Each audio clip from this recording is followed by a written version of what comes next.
自己人生自己話事，歡迎大家收睇我嘅 channel，我係你哋好熟悉嘅阿娜，當然亦都有大家都好熟悉嘅 Yubi 老師。Hello， 娜娜，係歡迎啊！咁啊，見到我哋擺晒啲牌喺度咧，咁我哋今集咧就不如睇一睇究竟25年大家有啲咩要注意嘅事項啦。咁雖然其實因為之前我哋咧12星座都同大家抽個牌嘅，咁但係嗰個咧就可能係針對星座，咁可能有啲朋友就話，其實如果我唔係想睇星座嘅，純粹係從直覺去揀牌，會有啲咩結果咧？咁我哋今日咧就同大家試一試呢個新嘅玩法先啦。好啦，咁今次咧我就會就有3副唔同嘅牌啦，咁我就會叫阿娜抽3隻嘅色圖卡，係啦，呢個顯示卡啊，好啦，呢個你自己揀啦，你想擺。好，咁我係咯，我隨意嘅咋吓，係俾啲大家睇下，我隨意啦，係眯埋眼卡，因為我見呢啲卡好靚啊，係咪彩虹卡啊？呢啲叫係啊，呢個就係彩虹卡啦。好，係咪？但係都係屬於安息卡嘅一種咧？冇錯，佢已經有晒字嘅。係咧，有晒字，我覺得已經係。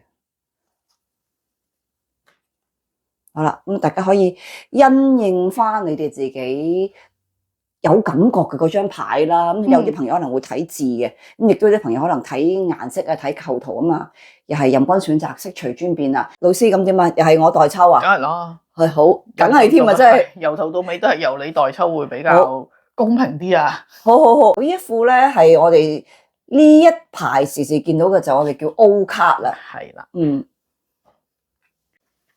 好啦。咁啊，究竟點樣解釋就交翻俾老師啦。佢有咩嘢要注意事項咧？我覺得佢對於屋企啊，會多咗好多時間咧，去屋企嘅嗰個狀況會多咗咯，即係陪屋企人多咗啊。因為點解咧？可能翻工啊各樣壓力大啊，令到佢翻到屋企咧就會覺得舒服晒，好安全。好進入係即係比較治癒嘅狀況裏邊咯，咁所以今年我覺得今個上季啊呢一個上半年啊，佢哋可能工作上咧會遇到好多嘅煩惱嘢、苦惱嘢，但係回到家裏咧，咁即係愛回家啦，係啦，就係自己嘅保護罩咁樣啦，係啦，會翻到屋企就會舒服晒、安全晒啊，個狀況就係咁樣樣咯。如果係工作上咧，我覺得有啲嘢咧，就唔好拎翻屋企啦，煩就煩咗喺公司算啦，係啦，就無謂拎翻屋企咧，就唔開心啊成啊，咁屋企係用嚟休息，用嚟俾自己一個放鬆嘅地方，放鬆機會，避風港啦，一個係啦，冇錯啦。咁我覺得咁樣咧，就個人生啊各樣啊都會開心好多。好啦，翻到嚟見到牌組 B 咯，好啦，咁啊牌組 B 嘅朋友，你抽到嘅係呢一隻顯示卡。跟住睇下佢依隻顯示卡所顯示出嚟嘅牌組。好啦，我哋又要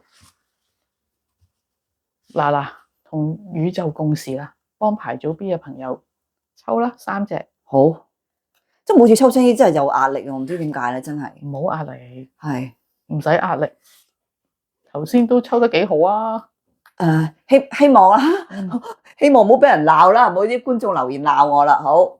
有盧老師幫我哋解啦，好啦，上半年咧，佢哋要如果有目標嗰啲咧，咁我恭喜佢啦。咁佢哋就會可以喺呢個上半年裏邊咧，可以好穩健咁樣去行到去目標嗰度嘅。即係我恭喜有目標嗰啲人。但係如果冇目標嗰啲咧，我諗咧，你哋真係要揾一個好啲嘅目標，去即係進發啦。如果唔係咧，你今年嘅心情咧就好似迷迷惘惘咁樣咧，同埋好多情緒嘅爆發咯。咁就會令到佢成個上半年咧都係咁樣咧，係即係影響心情啊，同埋好多樣嘢咧，同埋會棘住啊，好多樣嘢都好似完成唔到咁樣樣啦。咁所以我勸勉咧，如果係冇目標嘅揀咗牌組 B 嘅朋友咧，最好就係俾自己一個好新嘅目標啊，咁去進發咯。即係有咗個目標，你先可以再向前去進發啊，奮發上進咁樣。咁冇你，即係好似陀螺咁轉嚟轉去，都唔知去咗邊啊。冇錯啦。咁所以我覺得牌組 B 嘅朋友咧，有目標恭喜晒，但係冇目標嗰啲咧，就需要尋找一個新嘅目標咯。定下咗目標先啦，可能就係佢上半年嘅目標嘅啫，係啦就要定目標。定目標。 OK， 好啦，跟住我哋睇下排祖師嘅朋友，大家唔好怪我啊吓，即係都係一個宇宙嘅共時性咋。嗯，好，好啦，今年咧就要小心呢、一個愛情方面咧，但係大家要小心啲，會驚俾一啲有問題嘅人咧就欺騙啦。又係有啲愛情陷阱喎。冇錯，小心有愛情同埋唔好戀愛腦咯，即係大家要小心啲嘅，有機會會跌入去一個咧戀愛腦嘅問題狀況裏邊咯。跟住就係如果真係有啲好似 KK 園嗰啲咁嘅事故啦，有人打電話嚟叫你俾錢啊，或者我要叫你約去邊一度見面啊，即係大家雖然可能好熟嘅。